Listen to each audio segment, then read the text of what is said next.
تو سب سے بڑی جو چیز ہے کہ یہ لوگ، میں یہ کہوں گا کہ آواز سوال کرنا سیکھیں.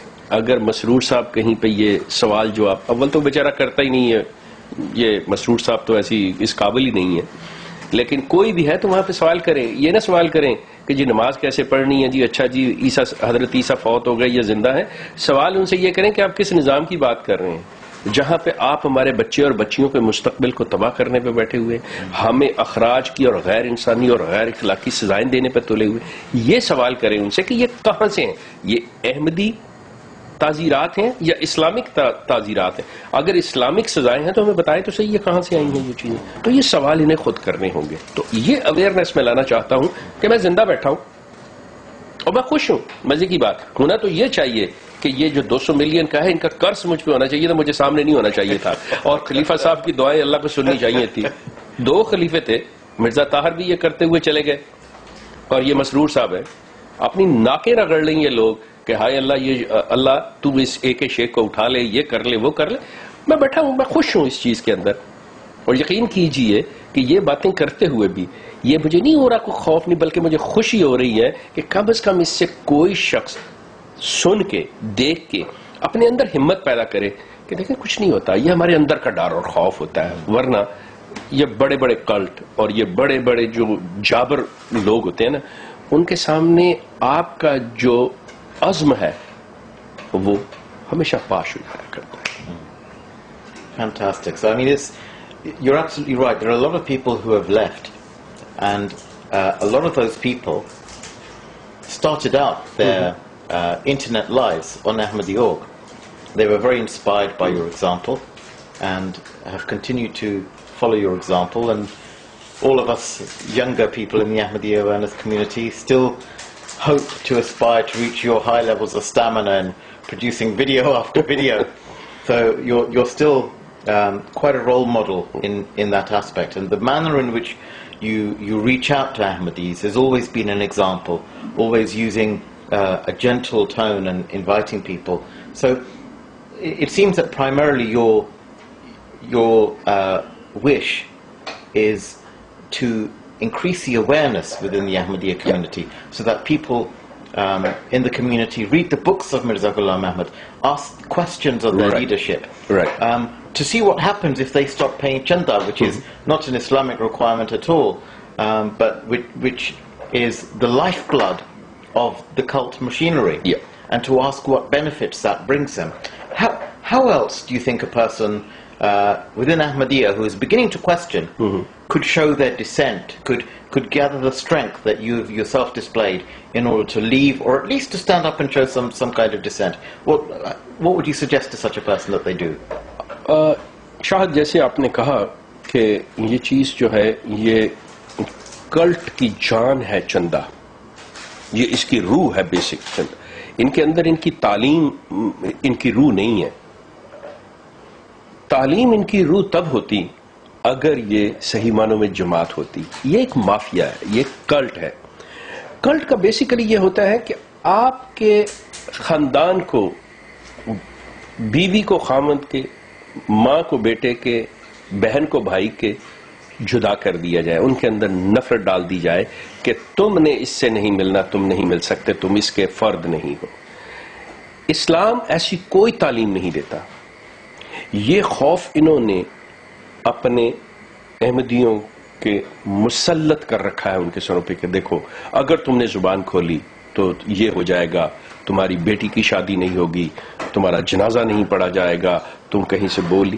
اور پھر دوسری بات انہوں نے اتنا آئسولیٹ کر دیا ہے کہ احمدی اپنے آپ کو سمجھتا ہے کہ میں صرف ود ان احمدیت اور with in the Ahmadi community ہوں، باہر میں کچھ نہیں ہوں. وہ سہما خوف کھائے ہوئے کسی سے مل نہیں سکتا، کسی سے بیٹھ نہیں. جبکہ اسلامک بھائی چارہ، آپ ایک کھلے سمندر کے اندر ہیں، ہر طرح کے، چاہے کسی دنیا کے ملک کا شخص ہو، آپ کے اندر کیا ہے کہ ایک دوسرے کے ساتھ آپ کا مسلمان ہونا، یہ اسلامی جو آپ کا رشتہ ہے، یہی بہت بڑی چیز ہے. نہ زبان ہے، نہ رنگ ہے، نہ نسل ہے، کوئی چیز نہیں دیکھی جاتی.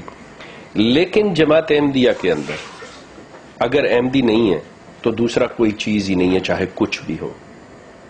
یہ ایک ایسی چیز ہے جس سے نکلنے کے لیے جو نکلے گا اسے ہمت تو کرنی پڑے گی.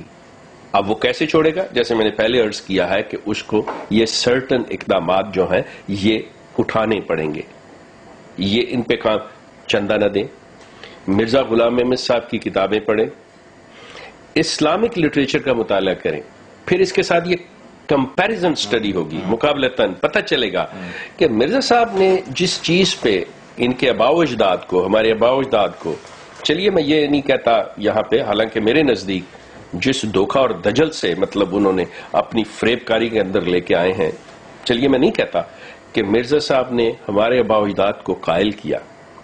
وہ سادہ لوگ تھے، انہوں نے کوئی کمپیریزن سٹڈی نہیں کی تھی. انہوں نے بھی اپنے آباء و اجداد سے سنا ہوا تھا امام مہدی نے آنا ہے، حضرت عیسیٰ آسمان ہے، زندہ ہے آسمان پر، تو انہوں نے کہا جی یہ ہو گیا، مان لیا گیا، یہ سارا چل پڑا. اب اس وقت کوئی کتابیں، کوئی ایسی چیزیں مہیا نہیں تھی. آج کی جنریشن کو، آج کی نسل کو ہر وہ چیز جو کہ آج مرزا غلام احمد صاحب قادیانی کو ننگا کر کے دکھا رہی ہے کہ کہاں کہاں سے انہوں نے چوری کیا، کہاں کہاں سے انہوں نے آئیڈیاز دیے، کون کون سی کتاب پڑھ کے انہوں نے اس چیز کو، الفاظ کو ٹوسٹ کر کے اپنا بنا کے پیش کیا. یہ نیٹ کے اوپر ہر چیز جو میں I really appreciate brother Akbar Chaudhry and brother Fawad کہ what they are doing right now is a great job. آپ ریسنٹلی دیکھ لیں گے چودھری اکبر جو کام کر رہے ہیں. یہ جماعت اپنی کتابوں کا ترجمہ نہیں کر سکی انگلش میں، لیکن چودھری صاحب کر کے دکھا رہے ہیں. کیوں؟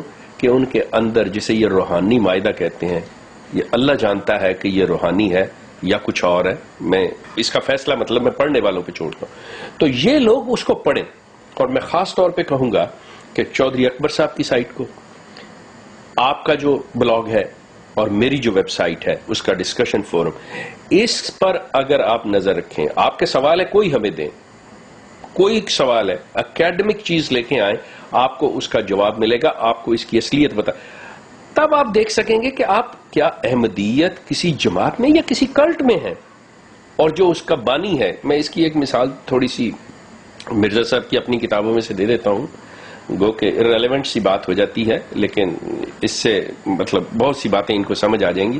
کہ مرزا صاحب نے اپنی نفرت کا اظہار کیا ہوا ہے حضرت عیسیٰ کے ساتھ. کہتے ہیں کہ دنیا کے تمام مسلمانوں کی نفرت کو، اگر جو ترازو بیلنس ہوتا ہے اس کے ایک پلڑے میں، اور ون سائیڈ تمام مسلمانوں کی نفرت، اور دوسرے بیلنس میں ترازو میں مرزا صاحب، پلڑے میں مرزا صاحب اکیلے کی نفرت ڈال لی جائے تو وہ بھاری ہوگی تمام مسلمانوں کی نفرت سے. یہاں پہ دو چیزیں کہ مرزا صاحب کتنی نفرت کر رہے ہیں عیسائیوں کے اس خدا سے جسے وہ جیزس کہتے ہیں، اور مسلمان جسے نبی مانتے ہیں حضرت عیسیٰ علیہ السلام. اب پہلی بات تو مسلمان تو نفرت نہیں کرتا، چاہے وہ یسوع ہے چاہے وہ خدا ہے ان کا، مسلمان یہی جانتا ہے کہ وہ اللہ کے نبی تھے اور عیسیٰ ہے. اب سوال یہ پیدا ہوتا ہے کہ اگر تو دو شخصیتیں ہوتی تو چلیں پھر بھی ہم مان لیتے کہ آپ کی نفرت، آپ نے یہ کہا جی اس سے نہیں. جب ایک ہی شخصیت کے دو نام ہیں، اب اس کی یوں مثال لے لیں کہ لاہوری جماعت والے کہتے ہیں جی مرزا صاحب مجدد ہیں، قادیانی جماعت کہتی ہے جی مرزا صاحب جو ہیں وہ نبی ہیں. اب کوئی شخص اس کو گالی دینا شروع کر دے جو نبی ہے، اور وہ پوچھے تو وہ کہیں جی دیکھیں جی لاہوری کا تو مجدد ہے، وہ علیحدہ ہے، وہ نبی علیحدہ ہے. تو کیا یہ ان کے لیے ایکسیپٹیبل بات ہوگی کہ مرزا صاحب کو گالی دی جائے، مرزا صاحب سے نفرت کی جائے صرف اس بیس پہ کہ ہاں جی کہ چونکہ آپ نے نبی کا؟ پھر تو تمام مسلمان صحیح ہوئے، جائز ہوئے، کیونکہ مسلمانوں کے نزدیک نبی آ نہیں سکتا. تو مرزا صاحب کا کلیم نبوت کا، مرزا صاحب کے نزدیک عیسیٰ خدا نہیں ہو سکتے، وہ اللہ کے نبی ہیں، تو گالی دے رہے ہیں وہ خدا کو، ادھر مسلمان دے رہے ہیں نبی کو. دونوں سمجھتے ہیں کہ یہ چیزیں نہیں ہو سکتی. تو اس کا مطلب مسلمان حق بجانب ہے کہ آج جو بھی کر رہا ہے مرزا صاحب اور ان کی جماعت کے ساتھ، اس کا مطلب وہ ٹھیک کر رہے. اس کی بنیاد مرزا صاحب نے رکھی ہوئی ہے.